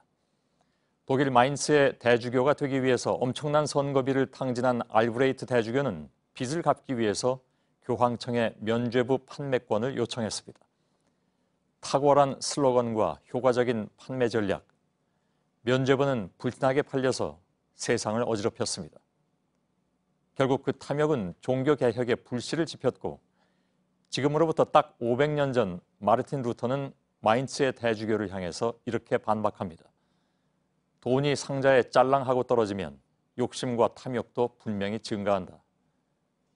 욕심과 탐욕, 종교가 가장 멀리 해야 할 덕목을 가장 가까이에 두었던 부패한 구교는 사람들의 마음속에서 그렇게 무너지기 시작했던 것입니다.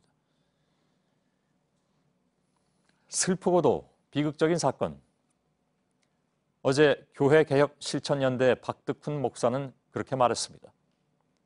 세습에 대한 욕망, 절박함, 여기에 더해진 자신만의 확신. 등록 신도 10만 명에 재정 규모가 1천억 대라고 알려진 명성교회는 아버지 목사에서 아들 목사로 고스란히 그렇게 넘어갔습니다. 브레이크 없이 커져버린 이 땅의 대형 교회들에서 우리가 수도 없이 봐왔던 모습이기도 하죠. 교인에게 3대 중심은 하나님과 교회와 담임 목사. 담임 목사의 뜻은 곧 하느님의 뜻이라는 궤변. 성경 어디에도 나오지 않는 그들만의 주장과 움켜쥐고 놓지 않으려 하는 그 무엇. 오죽하면 교회 세습 금지를 교회 헌법으로까지 정했었을까. 종교개혁 500년 만에 또다시 개혁이 일어나야 한다면 그것은 바로 이 땅이어야 하지 않을까 하는 비감함. 마태복음의 한 장면입니다. 율법에 따라 유월절 예배를 위해 들어간 성전 공간에 기도하는 사람들 대신 종교 지도자들과 결탁한 장사꾼들이 가득했습니다. 예수는 성전 안에서 매매하는 모든 사람들을 내쫓으며 그들의 의자를 둘러엎고 이렇게 말합니다. 내 집은 기도하는 집이라 일컬음을 받으리라 하였거늘 너희는 강도의 소굴을 만드는도다. 오늘의 앵커 브리핑이었습니다. 그리고 오늘의 사족입니다.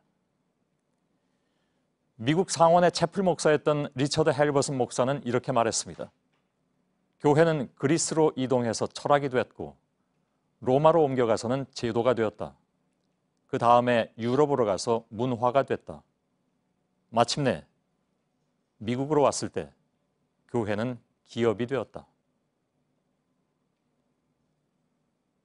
그리고 대형 교회의 세습을 비판한 영화 쿠어바디스의 김재환 감독은 이렇게 덧붙입니다.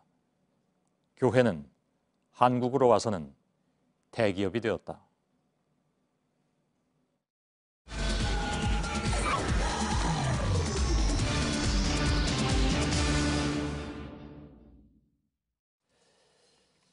어제 저희는 명성교회가 논란 속에 부자 세습을 강행했다는 내용을 자세히 전해드렸습니다. 세습 반대를 외치는 교인들을 교회 측이 물리력을 써서 제압한 사실도 새롭게 취재됐습니다. 지역의 일부 목사들은 교단 재판국에 무효 소송을 제기했습니다. 윤세민아 기자입니다. 지난 12일 명성교회 담임 목사 취임식에선 격한 몸싸움이 벌어졌습니다. 이 밀치가 무효입니다. 명성교회는 한 신학대학생이 세습이 부당하다고 외치자 주변에 있던 교회 관계자 10여 명이 달려들어 제압한 겁니다. 보안 요원으로 보이는 한 남성은 이 학생의 목을 조르고 입을 틀어막았습니다. 예배당 밖으로 끌어낸 뒤에도 멱살을 잡고 입을 막는 등의 행위는 계속 이어졌습니다. 취임식 후에도 세습을 반대하는 목소리는 더욱 커지고 있습니다. 지역의 일부 목사들은 최근 총회 재판국에 담임 목사 임명에 대한 무효 소송을 제기했습니다. 이들은 담임 후보를 추천하는 과정과 취임식 등 임명 과정이 일방적으로 추진됐다고 주장했습니다. 그 법을 무시하고 다른 사람이 노회장을 세워서 김하나 청빙 청구가 일사천리로 진행돼 버리고 이런 의도가 있었기 때문에 불법적인 상황 속에서 결의되어진 모든 건 다 무효가 되기. 교단 재판국은 오는 16일 첫 재판을 엽니다. 2달 안에 내려져야 하는 최종 판결에서 교단 재판국이 어떤 선택을 할지에 관심이 쏠리고 있습니다. 탐사플러스 윤세민아입니다. 이런 가운데 오늘 저녁 신학대학교 학생 수백 명이 명성교회 세습을 반대하는 기도회를 열었습니다. 일부 교수들도 함께 했는데 이들은 교회를 사유화하는 것은 죄라고 말했습니다. 이한길 기자입니다. 오늘 오후 7시 서울 광진구의 장로회 신학대학교 광장에 수백 명의 신학대학생이 모였습니다. 목회자를 꿈꾸는 신학대학생들이 직접 나서 명성교회의 부자 세습을 비판하는 기도회를 연 겁니다. 장로의 신학대학교와 대학원 학생들이 주최한 이 행사에 300명 가까운 인원이 모였습니다. 감도의 구렬로 만든 당시 교회는 목사의 개인의 것이 아니고 목사가 소유할 수 있는 것이 아닌데 이번 세습은 명성교회가 김삼환 목사의 개인의 소유라는 것을 알리는 것이기 때문에 이들은 명성교회 세습 강행이 하나님을 버리고 교회를 사유화한 행태라고 입을 모았습니다. 목회자와 교인들이 함께 꾸려온 교회를 목사 개인의 사적 재산처럼 대물림할 수 없다는 지적입니다. 하나님은 지금도 찾고 계십니다. 기독교는 돈 장사가 아니라고, 기독교는 주식회사 예수가 아니라고. 기도회엔 교회 세습 반대 운동에 앞장서온 김동호 목사와 교수들도 참석했습니다. 오늘 이 기도회를 기점으로 우선 우리 교단의 모든 신학교에서 이런 모임이 일어나고 이들과 뜻을 같이 하는 교인들이 참여하여 싸워야 합니다. 이들은 세습을 정의롭지 못한 일로 규정했습니다. 또 침묵하면 부정에 동조하는 것이라며 세습 반대에 동참해 줄 것을 호소했습니다. 탐사플러스 이한길입니다. 예, 명성교회 세습 논란을 한 개별교회 내 문제로만 볼 수 없는 이유, 이에 대해서 어제 인터뷰한 박덕훈 목사는 이런 교회에서 자란 기독교인들이 사회 주류가 되기 때문에 결국은 사회 문제로 이어질 일이다, 이런 말을 남기기도 했습니다. 자, 예고해드린 대로 이 시간에는 교회 안팎의 우려에 대한 명성교회 입장도 들어보겠습니다. 김재훈 장로가 전화로 연결되어 있습니다. 김재훈 장로님 나와 계십니까? 네, 손석희 앵커님 반갑습니다. 예, 어려운 인터뷰인데 응해주셔서 고맙습니다. 네, 반갑습니다. 예.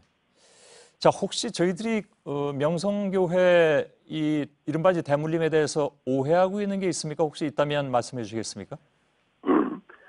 네, 짧게 말씀드리도록 하겠습니다. 예. 우선 세습이라는 표현 자체가 적절하지 않다고 생각합니다. 왜 그렇습니까?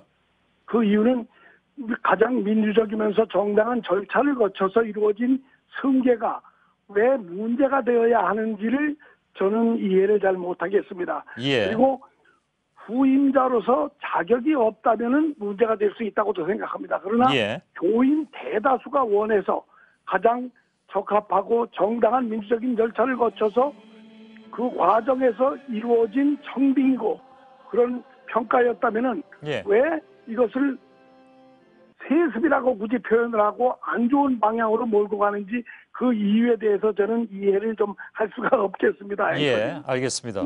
과정과 절차에 대해서는 문제가 없었다고 말씀하셨습니다만은 그렇습니다. 명성교회를 제외한 모르겠습니다. 명성교회 내에서도 그런 반론은 많이 나왔기 때문에 다른 곳에서는 과정과 절차에 문제가 있다고 어저께 박덕훈 목사께서도 말씀하셨기 때문에 그건 뭐 그쪽에서 그렇게 주장하니까 일단 그렇게 얘기를 들은 걸로 하겠습니다. 다만 그렇다면 그 안에서는 왜 과정과 절차의 문제를 제기하고 이번에 세습에 대해서 이렇게 반대하는 분들이 있는지 그건 어떻게 설명을 해주시겠습니까? 네, 물론 일부 반대하는 분이 있을 수도 있겠습니다. 그러나 직접 이 안에 와서 명성교회 내부 사정이나 명성교회 예배 광경을 지켜보신 분들은 절대 그런 말씀을 하시는 분들이 없을 겁니다. 명성교회, 죄송합니다. 말씀 중에 명성교회 내부 사정이란 건 어떤 걸 말씀하시는 겁니까? 명성교회에 와서 직접 예배를 드려보시고 교인들의 예배 자세라든가 예배를 드리는 모습들을 보면 아마 이런 말씀들은 일거에 사라지리라고 생각됩니다. 왜 그런가 하면 특히 승계 절차나 모든 과정이 정당하게 이루어졌기 때문에 모든 교인들이 예배를 적극 참여하고 신실하게 신앙생활을 하고 있지 않겠습니까? 그 승계 절차 혹은 목회 계승 이런 표현을 쓰신 걸로 알고 있고요. 그리고 여기에 비판적으로 보는 분들은 물론 세습이라는 표현을 쓰고 있습니다. 그런데 세습이 아니라 계승이다. 그러니까 목회 계승이다라고 말씀하셨는데 그럼 어떤 차이가 있는 겁니까? 세습이라고 하는 것은 왜 굳이 성경에도 없는 용어, 예를 들어서 북한에서나 쓰는 용어를 이런 데 적용을 하는지 저는 도저히 이해가 갈 수 없습니다. 예. 아, 그래서 이건 계승이다. 세습이 아니라. 네, 그렇습니다. 승계 또는 계승이라는 용어가 맞지 왜 굳이 북한에서나 쓰는 이런 용어를 서로 그 거부감이 만들어질 수밖에 없는 이런 용어를 누가 과연 만들어냈는지 저는 이해가 안 가고요. 알겠습니다. 잠깐만요. 네. 말씀 들었으니까 또 질문 드릴 텐데 세습이란 말을 북한에서만 쓰진 않습니다. 통상적으로 네. 같은 부자지간이나 같은 집안에서 이른바 계승이든 뭐든 이루어지면 그것을 보통 세상 사람들은 세습이라고 하죠. 근데 북한은 정권이 뭐 부자지간에 세습이 됐으니까 그런 용어를 뭐 쓴다는 것뿐이고 그것을 북한에 국한지어서 얘기하진 않습니다. 또 한 가지는 조금 제가 이해가 안 가는 부분인데 이해가 가도록 말씀해 주시면 좋겠습니다. 네. 왜 그 세습이란 말은 성경에도 나오지 않는데 그걸 여기다 쓰느냐? 네. 근데 제가 과문해서 잘 모르겠습니다만은 성경을 다 읽어보진 못했는데요. 네네. 성경에서 교회를 아버지 목사가 아들 목사한테 물려주는 게 있습니까? 그러면 우리 손석희 사장님 제가 한 가지만 질문을 해봐도 되겠습니까? 아니요, 그러니까 제가 드린 질문에 우선 답변을 좀 부탁을 드리겠습니다. 아니 그러니까 똑같은 말씀입니다. 예를 들어서 미국에 있는 빌리그레엄 목사님과 아드님이 아주 아름다운 승계를 해서 목회를 잘하고 계시고 우리나라에 정치하는 분들이 아버지 국회의원, 아들 국회의원 잘하고 있습니다. 그것도 그럼 세습이라고 표현해야 될까요? 우리 사장님 한번 답변을 좀 해주시면 어떨까요? 예, 빌리그레엄 목사에 대한 비판은 여전히 있다는 것도 제가 그건 알고 있고요. 그리고 의원 승계와 교회 세습은 그 같은 선상에 놓고 말씀하시기 좀 어려운 거 아닐까요?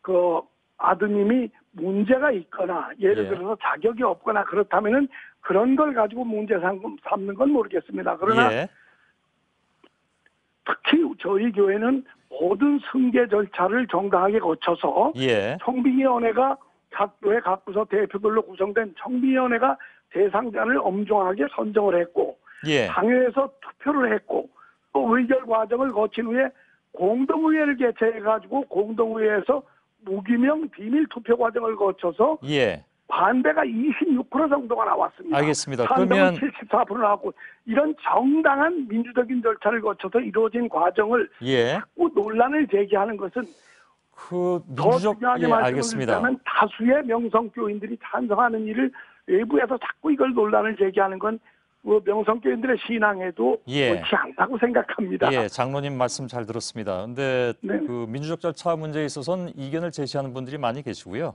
그 과정에서 그것을 단지 겉으로 드러난 결과만 놓고 얘기하기는 좀 어렵다라는 이견이 많이 있어 왔고 또 실제로 여기에 대해서 반대하는 분들도 많이 계시고 오늘 조금 아까 이제 보도도 해드렸습니다만은 심지어는 신학대 학생들도 나섰고 또 교수들께서도 여기에 참여해서 이것이 분명히 잘못된 것이다 얘기를 하고 있고 또 하나는 이른바 교회 헌법 얘기가 어저께 나왔었는데 물론 교회 헌법에 대해서 좀 수정해야 된다는 얘기가 내부적으로 있었던 것은 알고 있으나 그것은 너무 명성교회 쪽에서 혹시 뭐 흔히 얘기하는 식으로 아전인수격으로 해석한 것이 아니냐 하는 비판도 동시에 있어서 그 과정에 대해서는 뭐 제가 가타부타 말씀드리긴 좀 어려운 상황이지만 교회 안팎에서 여전히 문제 제기하고 있다는 것만 좀 말씀을 드리겠습니다. 그런데 그 교회 명성교회가 특별히 다릅니까? 그러니까 제가 궁금한 것은 무엇이 다른가? 왜냐하면 예를 들면 지금 그 교회 문제를 계속 언론을 통해서 대변해온 한국교회 언론회 쪽에서도 이게 그 사회에 부정적으로 비춰져 있는 모습 때문에 유쾌하지 않다, 괴롭다 이런 반응이 나왔고요. 또 하나는 뭐 이건 한 개인의 문제라고 말씀하실지 모르겠는데 이영표 전 국가대표 축구선수 독실한 신자로 알려져 있는데 김삼환 목사의 등장 아닌 퇴장 문제에 있어서는 매우 참담하다라는 그런 뉘앙스로 얘기를 한 바도 있어서 이게 교회 바깥에서는 이런 얘기들이 참 많은데 어떻게 받아들이십니까? 아주 귀한 말씀을 해주셔서 감사합니다. 물론 교회 안팎의 반대 목소리가 윤리국가고 또 여러 가지 절차상을 보면은 있을 수 있습니다. 그러나 지금 저한테 우리 그 제작진에서 전화를 주신 것은 상세한 상황을 정확히 알기 위해서 전화를 주신 걸로 알고 있습니다. 그래서 제가 말씀은 들었습니다. 네네. 그러면 교회 내에 있는 분들이 절차나 진행 사항이나 진행 과정을 제일 잘 알지. 밖에 있는 분들이 참석도 전혀 안 한 분들이 이렇다 저렇다 하는 건 남의 말을 들어가지고 하는 얘기고 특히 후임 김하나 목사도 위임 예배 때 언급을 한 것처럼 여러 각 몇 분들의 우려나 이런 것이 현실이 되지 않도록 예. 최선을 다하겠다고 아주 가장 바람직한 말씀을 했어요. 알겠습니다. 그러면 장로님, 네네. 한 가지만 질문 드리고 마치겠습니다. 이거 시간을 뭐 계속 저희가 가져갈 수가 없으니까요. 네네. 김삼환 목사께서 어떤 말씀을 하셨냐면 네.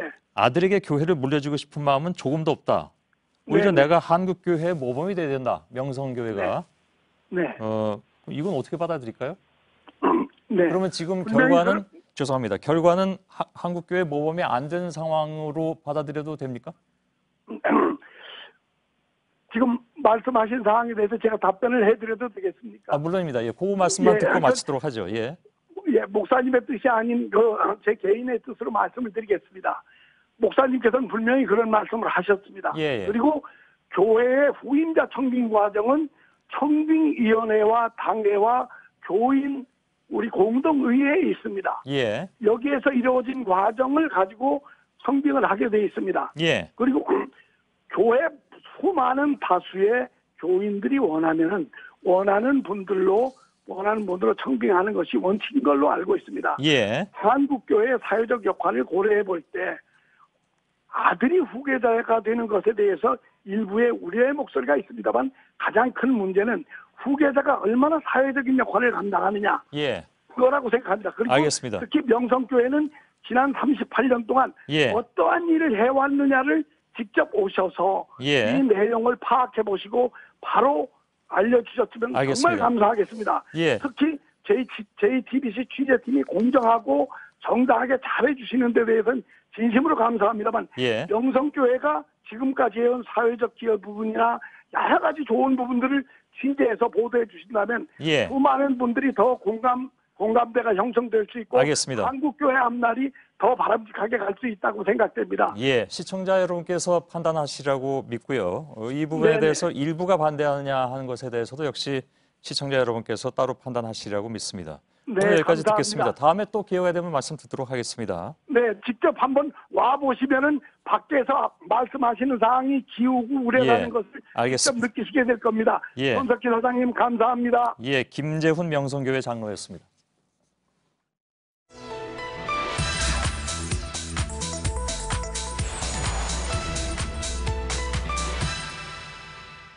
정북 좌파 너네 김일성 동상 시켜라 박정희 동상 반대한다.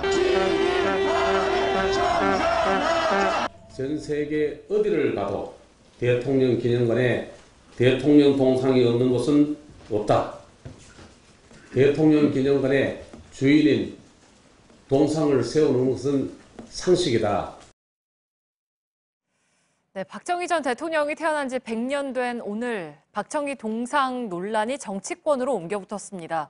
대통령 동상 없는 기념관이 세계에 어디 있느냐라는 주장도 나왔습니다. 반면 서울시는 부정적이라는 뉴스도 보도가 됐습니다.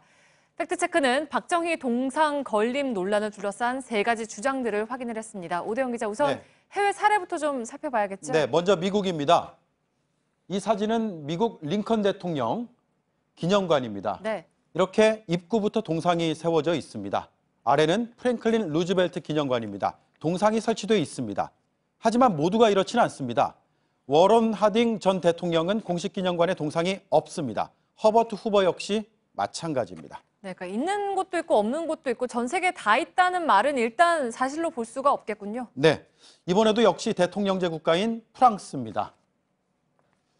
샤를 드골은 가장 존경받는 전직 대통령으로 꼽힙니다. 자신의 고향에 기념관이 있습니다. 그러나 그곳에 동상은 없습니다.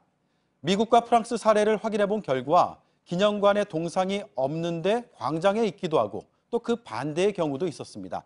상식이라고 말할 수 있는 일관된 원칙은 없었습니다. 네, 그러니까 해외 사례로 비교를 해보기는 어렵고 우리 사정이 중요하다는 건데 근데 이제 벌써부터 서울시가 부정적이라는 보도도 나왔잖아요. 네, 서울시는 절차에 따라서 결정하겠다 이런 입장을 밝히고 있습니다. 네. 박정희 기념관은 시유지, 다시 말해서 서울시 소유의 땅이기 때문입니다. 그 절차는 이렇습니다. 박정희 기념관은 서울 마포구 상암동, 그중에서 택지개발지구 안에 있습니다. 이곳에선 동상을 설치하려면 구청의 허가를 받아야 합니다. 네. 그리고 통과가 된다면 서울시 심의를 또 받아야 합니다.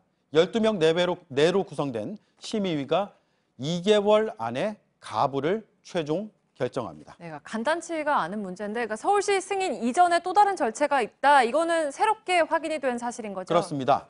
또 다른 문제도 있습니다. 서울시 심의 규정과 충돌한다는 건데요. 이 동상은 현재 제작이 끝난 상태입니다. 높이가 4.2m, 무게가 3톤입니다. 그런데 서울시 규정은 기본 설계 완료 전에 심의 신청을 하도록 정해놨습니다. 그러니까 만들기 전에 설계 계획을 심의하는 겁니다. 하지만 박정희 기념재단은 이미 다 만든 동상을 심의받겠다라는 것이죠. 네, 규정에 배치되는 거잖아요. 그러면 다른 신청들은 어땠습니까? 그동안 얼마나 심의를 통과했는지 뭐 통계가 따로 있습니까? 있습니다. 지난 3년간 총 14건이 신청됐고 그중에 7건은 부결됐습니다. 2015년 북서울 꿈의 숲 내부에 신해철 노래비를 세우겠다는 신청이 들어왔습니다. 하지만 그 장소가 신씨 음악의 동적인 이미지와 어울리지 않아서 부결됐습니다. 재심 끝에 장소 이전 시 허가한다는 조건 부적합 결론이 나왔습니다. 올해는 장충단 공원에 정일영 박사 흉상을 건립하겠다는 신청이 있었지만 장소가 적합하지 않다는 이유로 허가를 받지 못했습니다. 네, 그러니까 결국에는 해외 사례가 어떻다, 뭐 정치적으로 찬성이다, 반대다 이런 차원의 문제가 아니라 행정적 판단의 차원으로 접근을 해야 하는 거군요. 그렇습니다. 서울시의 동상 심사 기준을 취재했습니다. 첫 번째, 객관적 평가가 정립된 인물, 그리고 출생지와 활동지 등 연고가 있는지 여부, 작품성, 조형성, 그리고 주변 환경과 조화를 이루는지 여부. 사유시설에 동상을 세우는 것은 자유입니다. 하지만 공공시설에서는 이런 공적인 판단이 필요합니다. 이념과 지지 여부가 공론화 과정에서 논란으로 불거질 수는 있습니다. 그러나 본질은 이런 원칙입니다. 네. 공공성, 전체 시민들의 합의된 기준에 부합하는지 여부입니다. 네, 팩트체크 오대영 기자였습니다.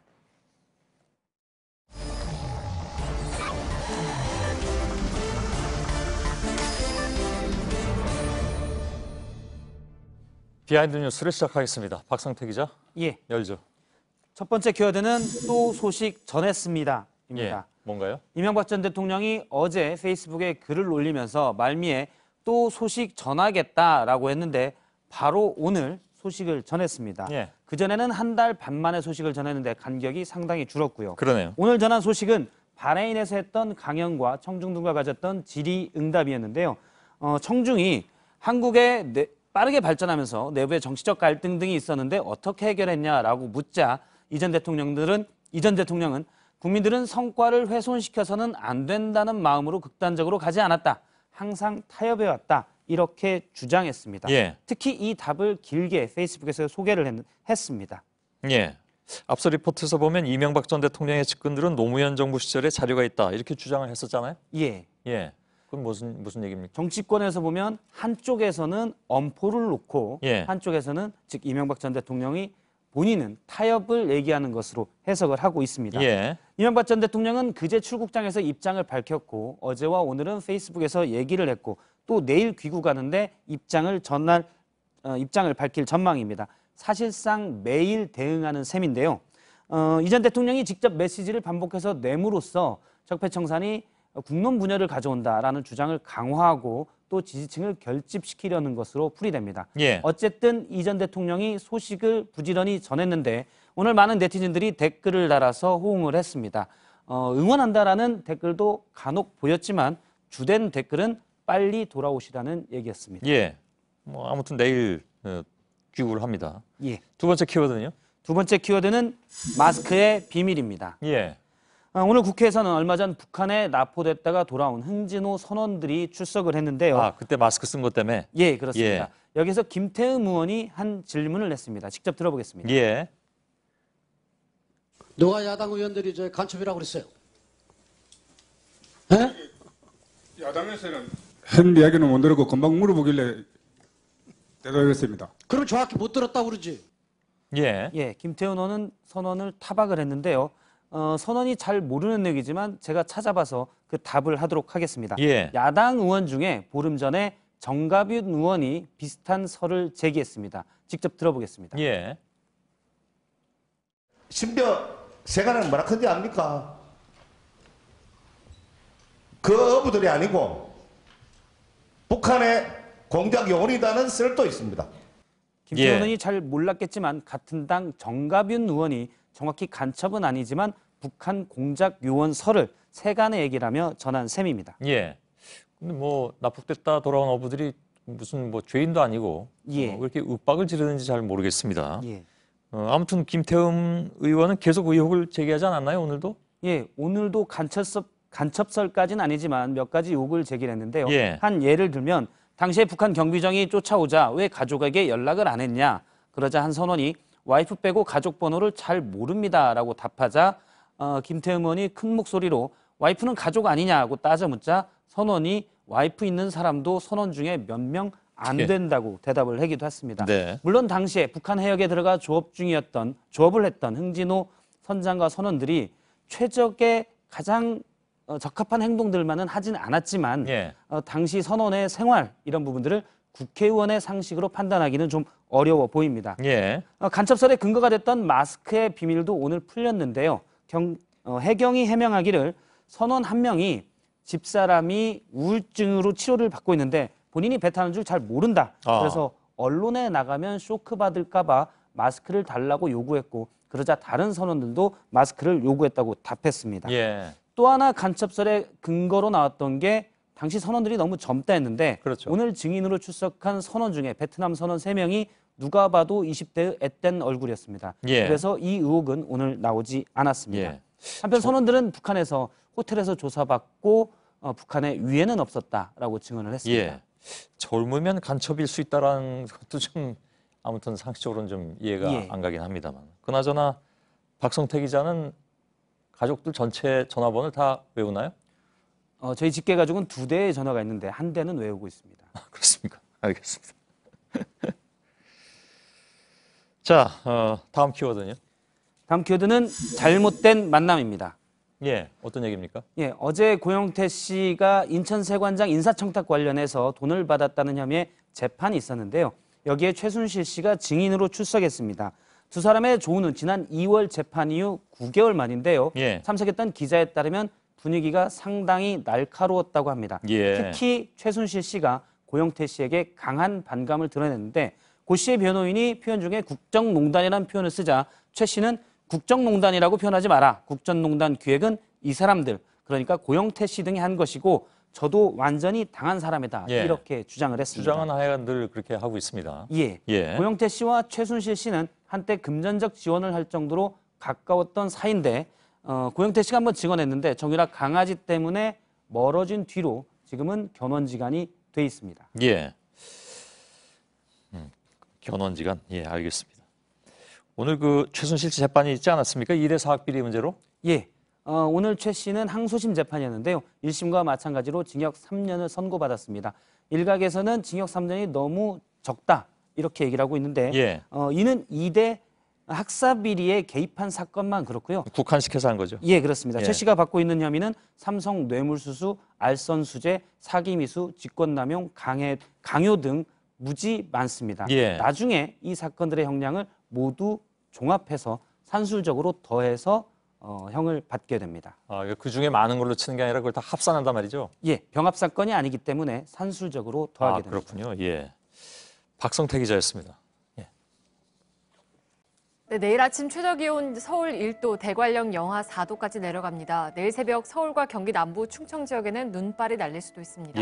저희들은 내일도 최선을 다하겠습니다. 여러분 고맙습니다.